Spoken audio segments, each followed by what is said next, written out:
साईं की बात। बच्चे डरो मत, तुम पर मेरी विशेष कृपा है मेरे बच्चे, विशेष कृपा जो हर किसी बच्चे के ऊपर नहीं होती मेरे बच्चे, जो तुम पर है। विशेष कृपा है तुम पर और तुम समझ नहीं पाए मुझे आज तक। तुम खुद सोचो ना, अगर तुम अपने पिछले दिनों में देखो ना, तो जहाँ जहाँ तुम फंसे, जहाँ जहाँ तुम अटके ना, वहाँ से मैंने तुम्हें निकाला है मेरे बच्चे। और यही मेरी विशेष कृपा है कि तुम जहाँ जहाँ फंसते हो ना, वहाँ से तुम्हें मैं निकालता हूँ या तुम्हें फंसने नहीं देता। तुम्हारे साथ कभी कुछ गलत नहीं होने देता, कभी नहीं, और ना ही होने दूंगा। तो डरना बिल्कुल भी मत, मेरी विशेष कृपा है तुम पर, विशेष आशीर्वाद है। मैं हमेशा तुम्हारे साथ था, हूँ और रहूँगा। सुन रहे हो? और जो तुम मेरे 11 वचन पढ़ते हो ना, रोज़ मेरे 11 वचन पढ़ते हो, मुझे पढ़कर सुनाते हो, मुझसे कहते हो बाबा आपके 11 वचन आपके वादे हैं, तो मुझे बहुत अच्छा लगता है और इन वादों को मैं निभाऊंगा। क्योंकि तुम्हारी तरफ से जो मुझे स्नेह मिलता है, जो मुझे प्यार मिलता है ना, वो हर जगह से नहीं मिलता। बहुत सारे मेरे बच्चे हैं, लेकिन हर कोई मुझे अलग अलग तरीके से प्यार करता है, लेकिन जो तुम प्यार करते हो ना, वो बहुत अद्भुत और बहुत अनोखा है, बहुत अनोखा। क्योंकि तुम मुझे अपना ईश्वर नहीं, अपना मित्र मानते हो, अपना सखा मानते हो। तुम मुझे बहुत बहुत प्यार करते हो, जहाँ जाते हो मुझे साथ लेकर जाते हो। कहीं जाओगे तो मुझे बिठा कर अपने साथ लेकर जाओगे, कहीं से आओगे तो मुझे साथ लेकर आओगे। कहीं भी जाते हो, आते हो, कुछ भी करते हो, बस मुझे साथ लेकर चलते हो, हमेशा मुझे साथ लेकर चलते हो। तो जिसके साथ मैं हमेशा हूँ और तुम्हारे मन में है कि हाँ मेरा साईं मेरे साथ है, तो सोचो ना तुम्हारे साथ कैसे कोई कुछ गलत कर सकता है? नहीं कर सकता, और ना ही मैं करने दूंगा। और सुनो, सामने वाला अगर पक्ष भारी हो रहा है ना, झूठी बातें कर कर तुम्हें फंसाने की कोशिश कर रहा है, तुम्हें दबाने की कोशिश कर रहा है ना, तो सुनो मेरी बात को, करने दो। जो वो कर रहा है उसे करने दो, तुम मत घबराओ। तुम्हारा वो बाल भी बांका नहीं कर पाएगा। तुम्हें लगता है ना कि जो वो कर रहा है उसका कोई तोड़ नहीं है, ऐसा नहीं है मेरे बच्चे। जब परेशानी उत्पन्न होती है ना, तो उसके साथ में उसका हल भी निकलता है। बस ज़रूरत है उसे देखने की। अभी ना तुम भटक रहे हो, परेशान हो, इसलिए तुम बस भागते जा रहे हो, सबसे पूछ रहे हो। भागो मत, हल तुम्हारे सामने है, क्योंकि हल मैं तुम्हें दे चुका हूँ, लेकिन बस तुम देख ही नहीं पा रहे हो। अपने दिमाग को ठंडा करो, शांत करो, और उसके बाद उस हल को देखो, तुम्हारे सामने है। और सुनो, तुम्हें लगता है ना कि तुम जितनी मेहनत कर रहे हो, हर रोज़ जितनी मेहनत कर रहे हो, उतना तुम्हें फल नहीं मिल पा रहा है। तो सुनो मेरी बात, तुम जिस तरफ मेहनत कर रहे हो ना, उस तरफ तुम गलत दिशा की तरफ मेहनत कर रहे हो। वो दिशा नहीं है मेरे बच्चे, वो दिशा नहीं है मेरे बच्चे, वो दिशा ही गलत है। जिस तरफ तुम मेहनत कर रहे हो वो दिशा ही गलत है। तो तुम चाहे कितनी भी मेहनत वहाँ कर लो, कितने भी अपने आप को झोंक दो, कुछ भी कर लो, वहाँ से तुम्हें फल नहीं मिलेगा। फल मिलेगा तुम्हें सही दिशा की तरफ से। क्योंकि अगर सही जगह पर सही दिशा की तरफ मेहनत की जाए, सही दिशा की तरफ चला जाए ना, तभी जाकर मंजिल मिलती है। अगर गलत तरफ जाओगे, गलत रास्तों की तरफ जाओगे, तो कैसे तुम अपनी मंजिल तक पहुंच पाओगे? तुम तो इस जंजाल में, इस भूल भुलैया में फंस चुके हो। इस भूल भुलैया से निकलने का काम तुम्हारा है, कोई और नहीं निकाल सकता तुम्हें। तुम्हें खुद से देखना होगा कि सही रास्ता क्या है, और मैं तुम्हें सही रास्ता दिखाऊंगा, और तुम्हें उन रास्तों पर चलना होगा। अपने रास्ते को बदल कर देखो, अपने तौर तरीकों को, थोड़े से तरीकों को बदलो, और एकदम से मुनाफा कमाने की कोशिश मत करो। धीरे धीरे मुनाफा कमाओगे तो एक दिन आज थोड़ा कमाओगे, कल ज़्यादा कमाओगे, लेकिन एकदम से ज़्यादा कमाने का लालच मत करो। ज़्यादा कमाने का लालच करोगे ना, तो फिर कुछ भी नहीं हाथ आएगा। इस बात को समझो और सुनो मेरी बात को। अपने घर की सफाइयाँ करना शुरू कर दो। तुम्हारे घर में कोने कोने में बहुत जाले हैं, गंदगी है, मिट्टी है, उन्हें साफ़ करना शुरू कर दो।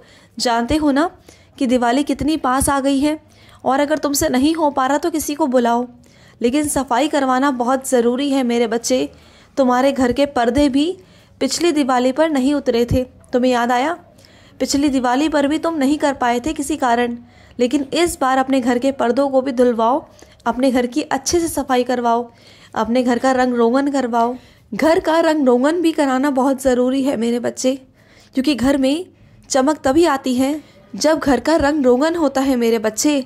तो घर का रंग रोगन भी करवा सकते हो। और अगर नहीं करवा पा रहे हो तो कोई बात नहीं, सफाइयाँ करवा लो। अगर तुम आर्थिक स्थिति से परेशान हो, तंग हो, तो मैं तुमसे नहीं कहूँगा। बस हाँ इतना है कि तुम मेरे मंदिर को थोड़ा सा रंग करवा लेना। मंदिर जो है ना मेरे बच्चे, वो बहुत ख़राब होता जा रहा है, उसका जो रंग है वो उखड़ रहा है। तो ऐसा मत करो, कम से कम तुम मेरी जो जगह है ना उसे साफ़ करवा दो।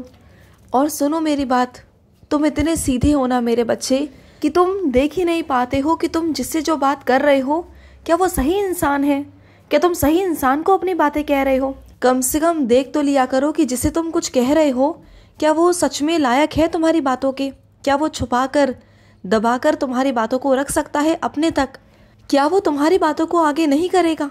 हाँ, सोचा है तुमने कभी? अब अकल आई तुम्हारे अंदर कि तुम्हें नहीं कहना चाहिए था। चलो छोड़ो, जो कह दिया सो कह दिया, लेकिन आगे से उस इंसान से कोई बात मत करना, कुछ भी मत करना। और जो कुछ कहना है तुम मुझसे क्यों नहीं कहते हो? तुम्हें ये क्यों लगता है कि मैं एक पाषाण हूँ, मैं एक मूर्ति हूँ? ये सब तुम्हारे मन का वहम है मेरे बच्चे। अगर तुम साक्षात रूप में खड़े होकर मुझे सुनाओगे तो मैं सुनूंगा, तुम्हारी हर एक बात का जवाब भी दूंगा। तुम आओ तो सही, आजमाओ तो सही मेरे बच्चे, मुझे बैठो, मेरे पास आओ, मुझसे कहो, मैं सब सुनूंगा तुम्हारी बातें, एक एक बात तुम्हारी सुनूंगा। मुझसे कहो तो सही, आकर कहो मुझसे, मैं सब सुनूंगा। और सुनो, जहाँ तुम जा रहे हो ना मेरे बच्चे, वहाँ उदी लेकर ज़रूर जाना, खाली हाथ ऐसे ही मत जाना, क्योंकि वहाँ जाओगे उदी के साथ तो तुम्हारा कल्याण होगा और जीत तुम्हारी होगी। हार के नहीं आओगे वहाँ से, ठीक है? और सुनो मेरे बच्चे, तुमने किसी से कोई चीज़ मंगवाई थी और उसने वो लाकर दी है तुम्हें, लेकिन क्या तुम्हें पता है वो चीज़ असली है या नकली है? वो तुमसे जितने पैसे लूटने की कोशिश कर रहा है ना, तो सावधान रहो, उस चीज़ पर भरोसा मत करना, क्योंकि आजकल धोखाधड़ी बहुत हो रही है मेरे बच्चे। और तुम किसी धोखाधड़ी में मत फंसना, चाहे कोई कितना भी तुम्हारा अपना क्यों ना हो, जान पहचान का क्यों ना हो, चाहे तुम किसी पर कितना भी विश्वास क्यों ना करते हो, लेकिन किसी की बातों में मत आना, बिल्कुल मत आना। और जो वो तुम्हें देने की कोशिश कर रहा है ना, वो सामान देने की कोशिश कर रहा है महंगे दामों पर, और ये बोल कर कि वो सामान कहीं और नहीं मिलेगा, सिर्फ उसके पास मिलेगा। तो ऐसी बातों में कभी मत आना, वो ढोंग है, वो ढोंग है मेरे बच्चे। और ऐसे ढोंगी तो हमेशा घूमते घामते आ ही जाते हैं। तो तुम बचकर रहना, क्योंकि तुम मेरे बच्चे हो और मैं नहीं चाहता कि तुम किसी धोखाधड़ी में फंसो और बाद में अपना सर पीटो, मैं नहीं चाहता। और सुनो मेरे बच्चे, जहाँ बातें प्यार से हो रही हैं वहाँ गुस्सा करने का क्या मतलब है? तुम जानते हो ना अच्छे से कि गुस्से करने से बातें और बिगड़ती हैं, सुधरती नहीं है। तो क्यों करते हो गुस्सा? चाहे बच्चा हो, चाहे बूढ़ा हो, चाहे जवान हो, हर किसी को इज्जत देकर बात करोगे, तरीके से बात करोगे, प्यार से बात करोगे, तो हर कोई तुम्हारी बात को सुनेगा ना। और अगर तुम्हारे व्यवहार में कड़वाहट होगी और अगर तुम अपशब्द इस्तेमाल करोगे, गुस्सा करोगे, तो कोई तुम्हारी बात क्यों सुनेगा? क्यों सुनेगा मुझे बताओ। हाँ, ऐसे गुस्सा मत किया करो। किसी से अगर अपनी कोई बात मनवानी है, किसी से कुछ कहना है, कुछ भी है मेरे बच्चे, तुम आराम से बात करोगे, गुस्सा बिल्कुल भी नहीं करोगे। जहाँ तुम्हें गुस्सा आएगा वहाँ तुम अपने बाबा को याद कर लेना, तुम्हें गुस्सा नहीं आएगा। ऐसे बोलना, साईं साईं साईं साईं, तुम बोलना, तुम बोल के देखना, देखना तुम्हें गुस्सा नहीं आएगा मेरे बच्चे, बिल्कुल भी नहीं आएगा। और सुनो, मैं तुम्हें एक ऐसे शख्स से मिलवाने वाला हूँ जो मेरा बहुत प्यारा बच्चा है। हो सकता है कि वो मुझे ना मानता हो, मेरे किसी और रूप को मानता हो, लेकिन वो है बहुत सकारात्मक बच्चा मेरा, बहुत सकारात्मक है। जब तुम उनसे मिलोगे ना तो तुम्हारे अंदर भी हिम्मत आएगी। उनकी बातों से ना तुम इतने ज़्यादा बहादुर हो जाओगे, इतने हिम्मत वाले हो जाओगे ना कि जहाँ जहाँ तुम टूट रहे हो ना वहाँ वहाँ से तुम जुड़ना शुरू हो जाओगे। ऐसे जुड़ोगे ना कि तुम बहुत अपने आप में शक्तिशाली महसूस करोगे। समझ रहे हो? उसका फ़ायदा उठाओ और आगे बढ़ो ज़िंदगी में, खुश रहो। आज का मध्याह्न साई संदेश समाप्त हुआ।